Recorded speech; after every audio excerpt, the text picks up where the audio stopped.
Gengs, kalau di film-film horor itu kan banyak tuh adegannya yang tau-tau nyasar ke sebuah tempat yang kayak semacam desa tapi tidak berpenghuni gitu kan. Semacam ditinggalin sama penduduknya dengan alasan-alasan yang misterius. Nah, kalau rumah nggak dihuni aja, tahu sendiri bakal dihuni sama siapa. Ini cuma rumah loh, tapi kadang penghuninya itu bisa berjibun banyak banget. Apalagi kalau suatu desa yang rumahnya jadi banyak, kagak dihuni, kagak ditinggalin. Ya makanya nggak heran kalau desa-desa seperti itu biasanya memang nyimpan banyak cerita horornya. Nah, karena udah lama nih kita tidak membahas hal-hal yang bikin bulu kuduk merinding. Sekarang aja gue udah mau merinding. Makanya yuk kita bahas desa-desa mati yang viral di Indonesia. Tapi sebelumnya permisi dulu kalian ya. Kita bikin video kayak gini jangan diganggu gitu, dimohon. Jangan disuruh pindah juga dari sini gitu ya. Assalamualaikum. Yang pertama ini ada sebuah desa mati di daerah Blok Tarikolot, Sidamukti, Majalengka. Kabarnya nih gengs, desa ini tuh ditinggalkan para penghuninya sampai bener-bener kosong kayak hati gue kagak isinya sejak tahun 2012 kemarin. Menurut kesaksian warga, desa itu ditinggalkan karena memang wilayahnya secara geografis dinilai tidak aman. Soalnya sering ada pergeseran tanah, jadi maksudnya suka longsor begitulah. Kan serem juga ya kalau lagi tidur atau kelongsoran amit-amit. Karena desa ini tuh pertama kali mengalami peristiwa longsor tersebut di tahun 2001 sampai banyak banget warga yang mengungsi pada saat itu. Abis kejadian itu di tahun 2012 kemarin terjadi sebuah gempa bumi yang menyebabkan lebih ambyar lagi. Dan sejak saat itu, sebelum adanya himbauan dari pemerintah nih ke masyarakat untuk segera mengungsi atau pindah gitu, seringnya terjadi longsor. Memang udah membuat masyarakat ini kagak betah geng. Sampai akhirnya sebanyak 180 rumah yang ada di desa itu tuh ditinggalkan dan menjadikan desa tersebut jadinya nih desa mati. Nah, saking udah bertahun-tahun gak dihuni, tempat ini dipercaya telah berubah menjadi desa makhluk halus dan terkesan serem banget vibe-nya gengs. Kalau kalian search di YouTube, itu juga banyak tuh orang-orang yang suka kerajinan nyari hantu. Pada banyak ke sana tuh untuk mengeksplor daerah tersebut. Jadi wisata horor ada yang datang pas siang sama malam hari. Ya, mohon maaf nih, mau siang-siang aja kelihatannya udah horor banget begitu. Apalagi kalau malam. Suka heran sih gue sama orang-orang yang nyalinya gede banget nih wisata dan datang ke tempat-tempat seperti ini. Dan karena banyak banget rumah yang udah pada kosong di sana, jadi tidak ada aktivitas manusia secara normal gitu sehari-harinya. Dan akses jalan ke sana pun itu udah pada lumutan dan banyak banget semak-semaknya. Bener-bener kayak menuju desa mati di game-game horor gengs. Cuma ternyata gak semua warga dari desa Sidamukti yang pindah dari situ. Jadi yang pindah di situ tuh bukan satu dusun, melainkan satu blok, yaitu Blok Tarikolot tadi. Selebihnya sekitar 30 kepala keluarga masih menempati rumah yang sama, yang meskipun suasananya udah sepi total. Salut sih gue sama yang pada bertahan. Kebayang gak sih tuh suasana malamnya kayak apa? Bener-bener punya tetangga tapi isinya kosong semua. Kalau kalian tinggal di sana terus malam-malam nih disuruh beli minyak goreng gitu kan ke warung depan sama mak lu, kira-kira lu jabanin apa mendingan jadi anak durhaka? Pura-pura tidur baik lah daripada ketemu sama yang putih-putih tuh. Selain kampung Sidamukti tadi yang cukup viral, masih ada beberapa kampung lain yang menjadi kampung mati dan penuh dengan hal-hal mistis. Dan yang baru-baru ini terkenal, salah satunya adalah Kampung Gajah. Jadi ini sih maksudnya bukan kampung hunian warga ya, tapi lebih ke kampung wisata yang berubah menjadi wisata horor. Nah, Kampung Gajah ini awalnya diresmikan pada 23 Desember 2010 sebagai taman rekreasi di daerah Bandung. Setelah resmi beroperasi, terdapat 30 wahana yang ada di sana untuk bermain. Namun sayangnya, menurut orang-orang dan warga sekitar dan para pengunjung juga pastinya, harga tiket masuk dan wahana-wahana di situ dinilai cukup mahal untuk di daerah Bandung. Makanya Kampung Gajah ini tuh ramenya di awal doang karena orang penasaran kan, tapi habis itu pada nggak balik-balik lagi, yang alhasil ujung-ujungnya menjadi sepi. Karena itu pemasukan Kampung Gajah tidak bisa menutupi biaya operasionalnya. Sampai akhirnya nih seminggu sebelum Kampung Gajah genap berusia 7 tahun, Kampung Gajah ini resmi ditutup. Tepatnya pada tanggal 13 Desember 2017. Ada azan, alhamdulillah.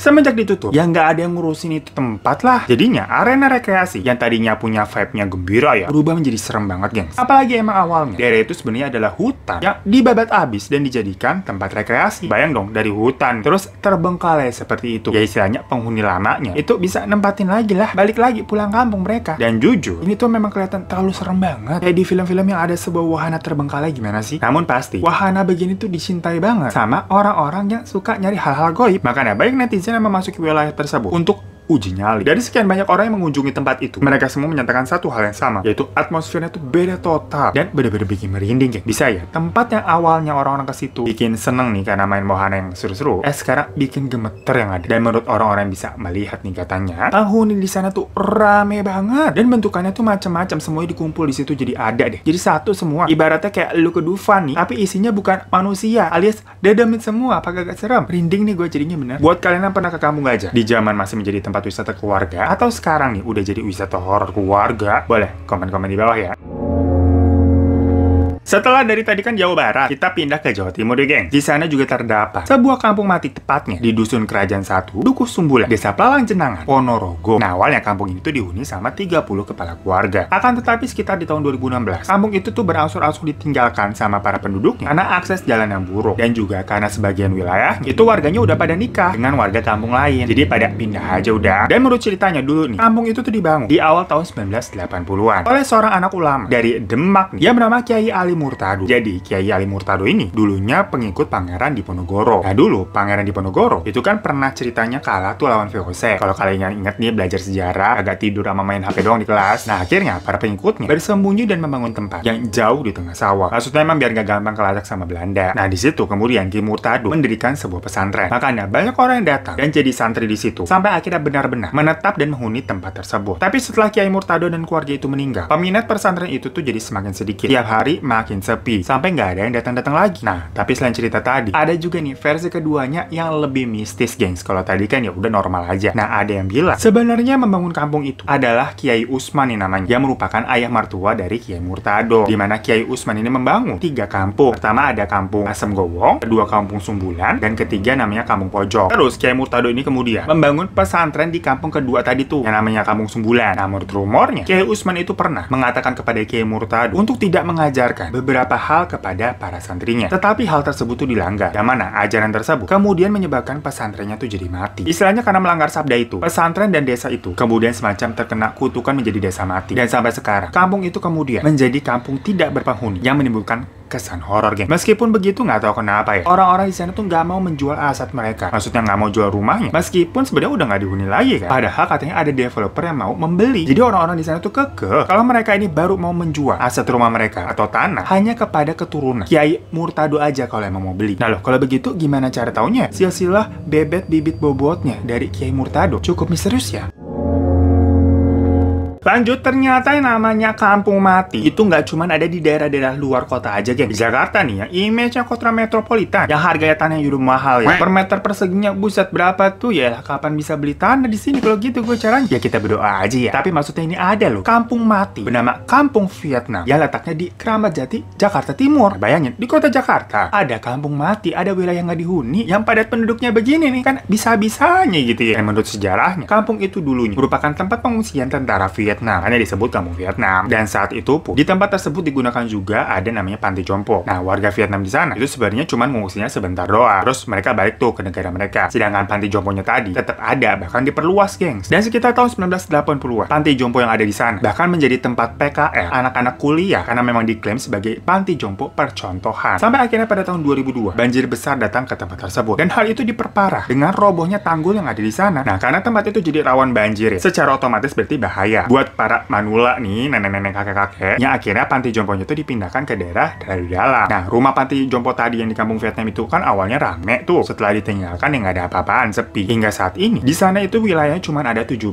kepala keluarga aja yang menghuni, dan otomatis tempatnya kelihatannya jadi angker banget. Apalagi banyak rumah-rumah kosong juga, gengs. Bahkan kabarnya waktu banjir besar datang, warga melihat kalau di sana ada keanehan yang terjadi. Jadi kebetulan kampung itu kan memang dikelilingin sama kali-kali. Nah, menurut warga, di kali itu terdapat siluman buaya, dimana siluman ini menurut desas-desusnya muncul saat banjir dan membawa beberapa orang, sampai akhirnya orang tersebut tidak balik-balik lagi, alias tidak kembali. Jasadnya pun nggak pernah ditemukan, jadi udah hilang gon. Dan ada juga kabar yang bilang waktu pada saat banjir ada satu rumah nih di situ yang sama sekali gak kesentuh sama air banjirnya. Soal katanya rumahnya itu dilindungi sama si siluman buayanya. Nah, menurut pengakuan sang penjaga lokasi di situ, istrinya nih katanya pernah melihat sosok yang menyerupai manusia, geng. Nah, pada saat itu karena si istrinya nih ngeliat ini kayaknya orangnya bukan orang-orang daerah sini deh, makanya sama dia disamperin. Pas sudah dekat, orang itu tiba-tiba berubah pohon singkong katanya. Nah, kita kan juga bingung ya, kenapa berubahnya jadi pohon singkong. Terus anaknya nih pernah digangguin juga. Jadi anaknya kan disuruh ngambil air di musola sama sang bapak. Tapi biasalah, namanya anak-anak, kalau disuruh orang tuanya suka entar-entaran gitu. Beda kalau diajakin mabar sama temennya, cepet banget. Nah, akhirnya sang anak itu dimarahin sama bapaknya, cepetan lu. Jadi dia pergi tuh ke musola buat ambil air. Sekitaran abis isya lah, abis malam-malam. Dan di dekat musola itu dia melihat ada kuntilanak yang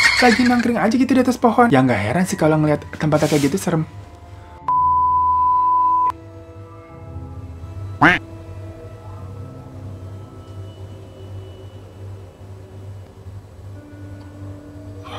Capek deh, Bobi, capek. Udah lagi, pokoknya tadi deh tuh, kampung-kampung mati di Indonesia yang telah ditinggalkan sama banyak penghuninya bertahun-tahun. Kita mau udah cepetan aja ya. Ya kalau begini sih, walau kita nih sebenarnya kagak percaya banget sama setan-setanan, tapi kalau ngeliat lokasi begitu tuh sama ada hal-hal yang aneh-aneh nih yang bikin capek, ya merinding juga gitu ciut nyala kita. Cuma mungkin ini solusi nih buat kalian yang mau punya hunian dengan harga murah, tapi lokasinya di Jakarta. Coba lu ke kampung Vietnam tadi tuh, tanya-tanya di sana harga tanah berapa. Ya itu bisa ngerasain nih tiap malamnya. Seru banget gitu, kayak lagi di film-film horor. Jadi tokoh utama, bukan figuran yang dibayar pakai nasi kotak 50.000. Kapan lagi jadi pemeran utama di film horor di kejadian nyata. Ih, cakep deh tuh, mampus. Takut gua mah. Kira-kira kalian nih berani nggak kalau disuruh misalkan tidur 1 malam aja di salah satu kampung mati tadi? Komen di bawah ya. Pokoknya thank you semua yang udah nonton channel ini. Jangan lupa untuk klik subscribe di bawah kalau belum. Terima kasih banyak. Kalau belum, terima kasih banyak. Enggak, kalau belum di subscribe. Cepet-cepet banget gue. Terima kasih pokoknya semuanya. Dadah, assalamualaikum. Oh ya geng, sampai lupa, kalau kalian mau mencari mutiara yang produknya nih kualitasnya bagus, terus desainnya juga kekinian dengan harga yang pastinya oke, kayak lagi gue pakai nih.